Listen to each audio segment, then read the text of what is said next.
سلام، میخواییم تست شماره 101 از کنکور تجربی سال 1401 رو حل کنیم. گفته حاصل این عبارت رو به دست بیارید. خب، دو تا رادیکاله که در هم ضرب شده اما فرجه ها متفاوتن. پس ما اول باید ببینیم چطور میتونیم فرجه ها رو مثل هم کنیم. رادیکال اولی رو خودش رو مینویسیم. فقط این توان منفی 1 رو اثر میدیم. یعنی چی؟ یعنی معکوسش میکنیم. میشه 1 به روی 4 به اضافه رادیکال 7 ضرب داره. رادیکال بعدی فرجش 2. خب ما چطور میتونیم 2 رو به 4 تبدیل کنیم؟ 2 اگه ضرب در 2 بشه میشه 4. اما این نکته رو داشتیم که اگه توی یک رادیکالی فرجه کا برابر بشه، توان زیر رادیکال هم کا برابر میشه.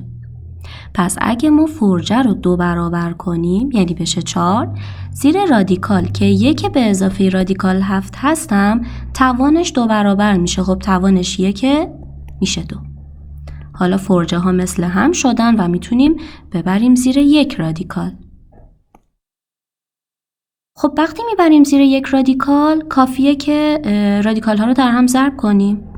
به این رادیکال مخرج 1 میدیم، صورت در صورت، مخرج در مخرج. 1 به اضافه رادیکال 7 به توان 2 چه اتحادیه؟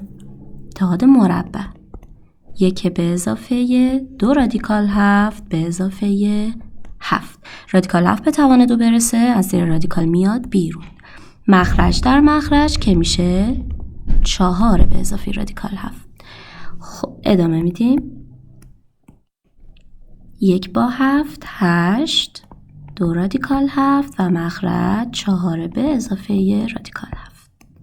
خب دقت کنید، صورت و مخرج یک رابطه‌ای با هم دارن. میبینیم که صورت 2 برابر مخرجه. 4 2 برابر شده، رادیکال 7 هم 2 برابر شده. خب ما میتونیم از 1 2 فاکتور بگیریم توی صورت. فرجه رو مینویسیم. توی صورت از 2 فاکتور میگیریم. میشه 4 به اضافه رادیکال 7. مخرج هم خودش. چه اتفاقی افتاد؟ صورت و مخرج با هم ساده میشه. توی رادیکال فقط 2 میمونه با فرجه 4 که میشه گزینه دوم.